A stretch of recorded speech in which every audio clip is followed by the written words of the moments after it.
Hello friends, welcome to my channel stories with Karima Kushwaha. दोस्तों, उम्मीद है कि आपको अभी तक की मेरी सभी कहानियाँ अच्छी लग रही होंगी और आगे भी ज़रूर पसंद आएंगी। इसी उम्मीद के साथ चलिए शुरू करते हैं हमारी आज की वीडियो। शुरू करते हैं हमारी आज की कहानी, जीवन, मृत्यु और मोक्ष। सुशीला का आज उसके हस्बैंड से झगड़ा हो गया। इस वजह से सुबह से उसका मूड ख़राब था। इसके अलावा बारिश भी तेज़ हो रही थी। वो गुस्से में तेज़ स्पीड से गाड़ी चला रही थी। ऐसे में उससे बस एक छोटी सी गलती और उस छोटी सी गलती ने सब बदल दिया। देखते देखते सुशीला की गाड़ी आउट ऑफ कंट्रोल हो गई। वो सीधे चलते हुए एक पेड़ के पास पहुंची और पेड़ से टकरा गई। सुशीला वहीं बेहोश हो गई। जब उसकी आंखें खुली तब उसने खुद को गाड़ी के बाहर पाया। उसने गाड़ी के अंदर देखा तो वो चौंक गई, क्योंकि गाड़ी के अंदर वो खुद बैठी हुई थी, या यूँ कहे उसका शरीर वहाँ गाड़ी के अंदर ही था और उसकी आत्मा मुक्त हो चुकी थी। कुछ देर बाद उसके परिवार वाले भी वहाँ इकट्ठा हो गए। उसके बच्चे, सब रिश्तेदार, सब इकट्ठा होकर रो रहे थे, जोर जोर से चीख रहे थे। सुशीला को समझ ही नहीं आ रहा था कि आखिर ये सब हो क्या रहा है और अचानक ये सब हुआ कैसे। उसने अपने दो छोटे छोटे बच्चों को रोते बिलखते हुए देखा। उसकी ममता उमड़ आई। वो उनके पास जाकर उनसे बात करने की कोशिश करने लगी। बेटा, रो मत, मैं कहीं नहीं गई हूँ, मैं यहीं तो हूँ तुम्हारे पास। उसने उनसे बात करने की कोशिश की पर उन्होंने कोई जवाब नहीं दिया। साथ ही उसका पति, जिससे सुबह सुबह उसका झगड़ा हुआ था, वो भी रो रहा था। ये देख के सुशीला की आंखों में आंसू आ गए। उसने उससे भी बात करने की कोशिश की बहुत देर तक, पर उसने भी उसकी बात का कोई जवाब नहीं दिया, जैसे कि वो उसे सुन ही ना रहा हो। सुशीला अपने घर वालों को देख रही थी। अभी उसने पीछे मुड़कर देखा। कुछ अनजान लोग जो उसकी तरफ देख रहे थे और उसकी ओर ही चले आ रहे थे। कौन है तुम लोग और मुझे कहाँ लेकर जा रहे हो? मुझे अपने परिवार के साथ रहना है यहीं पर। अब तुम अपने परिवार के साथ नहीं रह सकती। तुम्हारा इस दुनिया से नाता टूट गया है। अब तुम्हें हमारे साथ ही चलना होगा। वो सभी उसे ले जाकर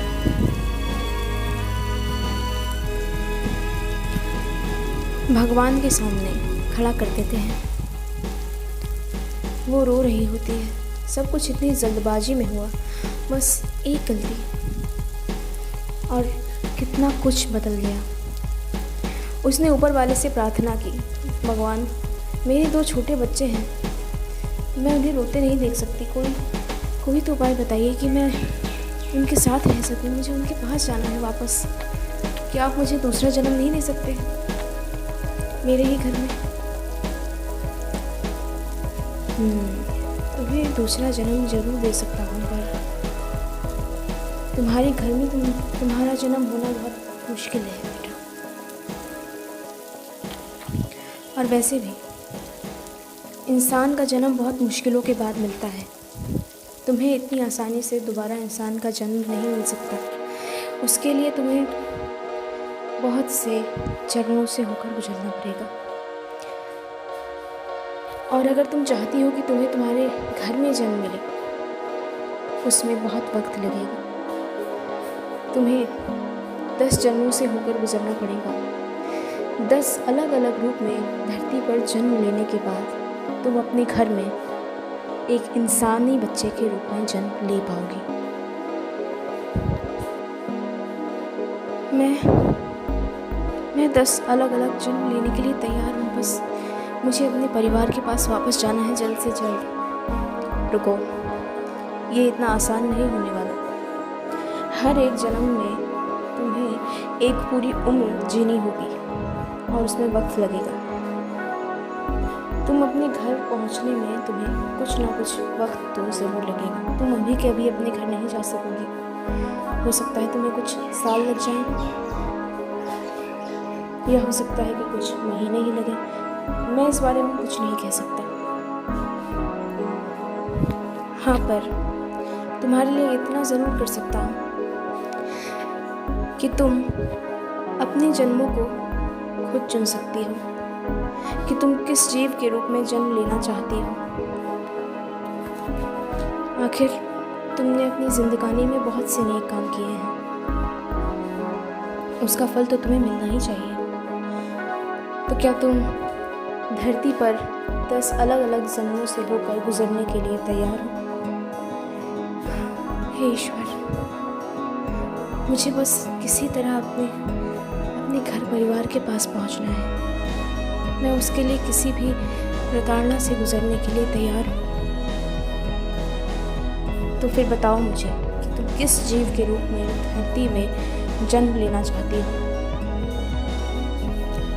काफ़ी देर तक सोचने के बाद उसने विचार किया, मैं एक कुत्ते के जन्म रूप में धरती पर जन्म लेना चाहती हूँ। ऐसा ही होगा। और फिर कुछ वक्त बाद जब उसकी आंखें खुली, वो धरती पर थी, एक नन्हे से कुत्ते के बच्चे के रूप में। वो कुछ देख नहीं पा रही थी क्योंकि उसकी आंखें बंद थी। हाँ, पर उसे पता था कि वो यहाँ क्यों आई है। पर अफसोस की बात ये थी कि उसने एक सड़क छाप कुत्ते के रूप में जन्म लिया था, जिनकी ज़िंदगी आसान नहीं होती।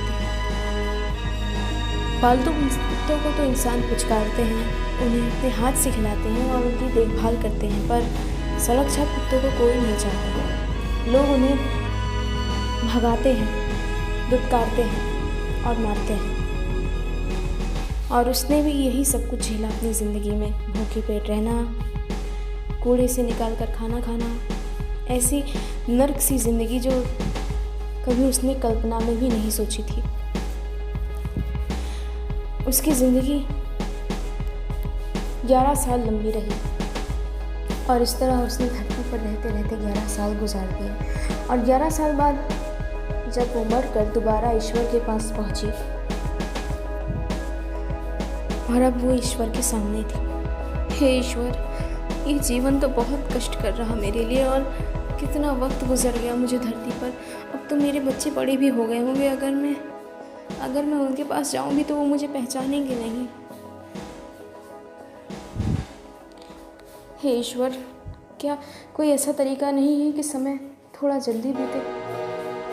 नहीं पुत्री, मैं तुम्हारे लिए हर भरसक कोशिश कर रहा हूँ, पर वक्त मेरे हाथ में नहीं है। समय अपने आप चलता है, उसे कोई नहीं रोक सकता, ना ही उसमें फेरबदल कर सकता है। तुम खुद अपने तरीके से किसी ऐसे जीव को चुनो जिसकी ज़िंदगी छोटी होती है, ताकि तुम जल्दी इस समय को काट पाओ।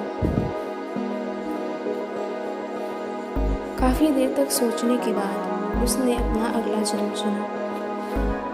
मैं एक मुर्गी के रूप में जन्म लेना चाहती हूँ।